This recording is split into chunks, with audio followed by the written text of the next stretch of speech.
Part 7. Maneuvering. Sun Tzu said, "In war, the general receives his commands from the sovereign. Having collected an army and concentrated his forces, he must blend and harmonize the different elements thereof before pitching his camp. After that comes tactical maneuvering, than which there is nothing more difficult. The difficulty of tactical maneuvering consists in turning the devious into the direct, and misfortune into gain. Thus, to take a long and circuitous route, after enticing the enemy out of the way, and those starting after him, to contrive to reach the goal before him, shows knowledge of the artifice of deviation. Maneuvering with an army is advantageous; with an undisciplined multitude, most dangerous. If you set a fully equipped army in march in order to snatch an advantage, the chances are that you will be too late. On the other hand, to detach a flying column for the purpose involves the sacrifice of its baggage and stores. Thus, if you order your men to roll up their buff coats, and make forced marches without halting day or night, covering double the usual distance at a stretch, doing 100 li in order to wrest an advantage, the leaders of all your 3 divisions will fall into the hands of the enemy. The stronger men will be in front, the jaded ones will fall behind, and on this plan only 1/10 of your army will reach its destination. If you march 50 li in order to outmaneuver the enemy, you will lose the leader of your first division, and only half your force will reach the goal. If you march 30 li with the same object, 2/3 of your army will arrive. We may take it then that an army without its baggage train is lost; without provisions it is lost; without bases of supply it is lost. We cannot enter into alliances until we are acquainted with the designs of our neighbours. We are not fit to lead an army on the march unless we are familiar with the face of the country, its mountains and forests, its pitfalls and precipices, its marshes and swamps. We shall be unable to turn natural advantage to account unless we make use of local guides. In war, practice dissimulation and you will succeed. Whether to concentrate or to divide your troops must be decided by circumstances. Let your rapidity be that of the wind, your compactness that of the forest. In raiding and plundering be like fire, in immovability like a mountain.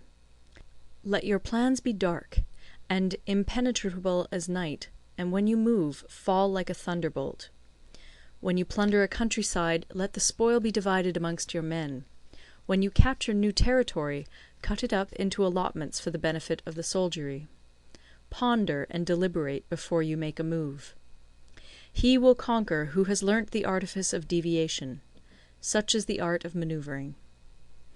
The Book of Army Management says, "On the field of battle the spoken word does not carry far enough. Hence the institution of gongs and drums. Nor can ordinary objects be seen clearly enough. Hence the institution of banners and flags. Gongs and drums, banners and flags, are means whereby the ears and eyes of the host may be focused on one particular point. The host thus forming a single united body, it is impossible either for the brave to advance alone, or for the cowardly to retreat alone. This is the art of handling large masses of men. In night fighting, then, make much use of signal flyers and drums, and in fighting by day, of flags and banners, as a means of influencing the ears and eyes of your army. A whole army may be robbed of its spirit; a commander-in-chief may be robbed of his presence of mind. Now, a soldier's spirit is keenest in the morning; by noonday it has begun to flag, and in the evening his mind is bent only on returning to camp. A clever general, therefore, avoids an army when its spirit is keen, but attacks it when it is sluggish and inclined to return. This is the art of studying moods. Disciplined and calm, to await the appearance of disorder and hubbub amongst the enemy. This is the art of retaining self-possession. To be near the goal while the enemy is still far from it, to wait at ease while the enemy is toiling and struggling, to be well fed while the enemy is famished. This is the art of husbanding one's strength. To refrain from intercepting an enemy whose banners are in perfect order, to refrain from attacking an army drawn up in calm and confident array, this is the art of studying circumstances. It is a military axiom not to advance uphill against the enemy, nor to oppose him when he comes downhill. Do not pursue an enemy who simulates flight. Do not attack soldiers whose temper is keen. Do not swallow bait offered by the enemy. Do not interfere with an army that is returning home. When you surround an army, leave an outlet free. Do not press a desperate foe too hard. Such is the art of warfare. End of Part 7. Part 8. Variation in Tactics. Sun Tzu said, "In war, the general receives his commands from the sovereign, collects his army, and concentrates his forces. When in difficult country, do not encamp. In country where highroads intersect, join hands with your allies. Do not linger in dangerously isolated positions. In hemmed-in situations, you must resort to stratagem. In desperate position, you must fight.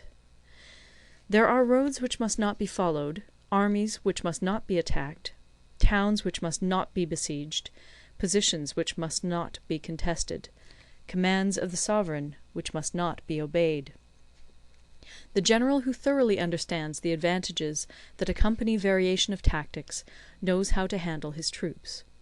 The general who does not understand these may be well acquainted with the configuration of the country, yet he will not be able to turn his knowledge to practical account.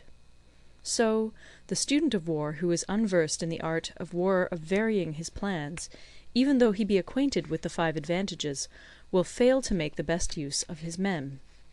Hence, in the wise leader's plans, considerations of advantage and of disadvantage will be blended together. If our expectation of advantage be tempered in this way, we may succeed in accomplishing the essential part of our schemes. If, on the other hand, in the midst of difficulties we are always ready to seize an advantage, we may extricate ourselves from misfortune. Reduce the hostile chiefs by inflicting damage on them, and make trouble for them, and keep them constantly engaged. Hold out specious allurements, and make them rush to any given point.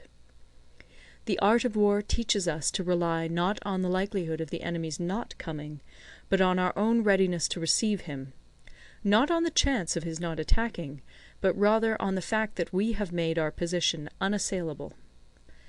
There are 5 dangerous faults which may affect a general. 1. Recklessness, which leads to destruction. 2. Cowardice, which leads to capture. 3. A hasty temper, which can be provoked by insults. 4. A delicacy of honour, which is sensitive to shame. 5. Over-solicitude for his men, which exposes him to worry and trouble. These are the 5 besetting sins of a general, ruinous to the conduct of war. When an army is overthrown and its leader slain, the cause will surely be found among these 5 dangerous faults. Let them be a subject of meditation. End of Part 9.